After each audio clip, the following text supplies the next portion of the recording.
Welcome to magical story.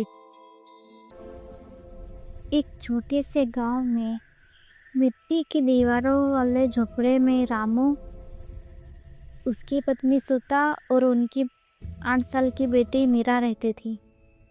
Ramu दिन भर खेतों में मजदूरी करता, फिर भी घर में 2 वक्त की रोटी भी मुश्किल से आती थी। मीरा बीमार पड़ जाती थी, उसके होठ हमेशा सूखे पड़ जाते थे, दवाई के लिए पैसे नहीं थे। एक शाम रामू जंगल से लकड़ी काटकर लौट रहा था। बारिश होने लगी थी। उसने एक पुराना बरगद का पेड़ देखा, जिसके नीचे एक छोटी सी गुफा थी। भीगते भीगते वो वहां शरण लेने घुस गया। अंदर अंधेरा था। उसने हाथ बढ़ाया तो उसका हाथ किसी ठंडे चीज से टकराया। इसने माचिस जलाई। वहाँ एक पुराना मिट्टी का घड़ा पड़ा था। ढक्कन खोलते ही उसमें से एक नीली रोशनी निकली और एक छोटी सी परी बाहर आई। परी बहुत कमजोर लग रही थी। उसके पंख फटे हुए थे। उसने एक कांपती आवाज में कहा, मैं नीलिमा हूँ। सैकड़ों साल पहले जादूगर ने मुझे इस घड़े में कैद कर दिया था। तुमने मुझे आजाद किया। मेरे पास अब सिर्फ 3 इच्छाएं बची है। उसके बाद मैं हमेशा के लिए चली जाऊंगी।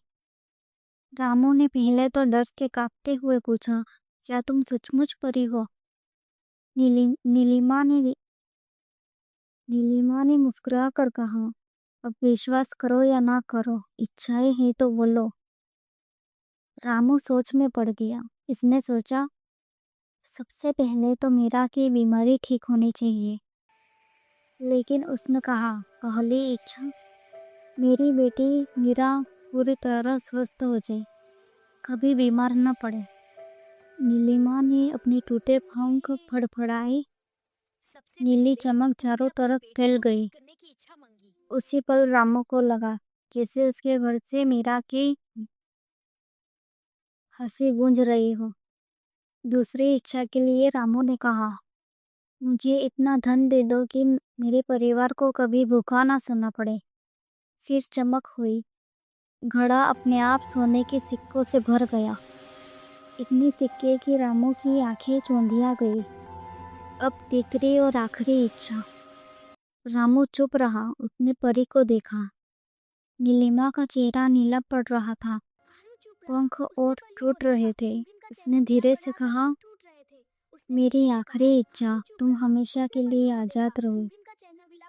तुम्हें किसी घड़े में कैद ना होना पड़े, तुम जहाँ चाहो उड़ो।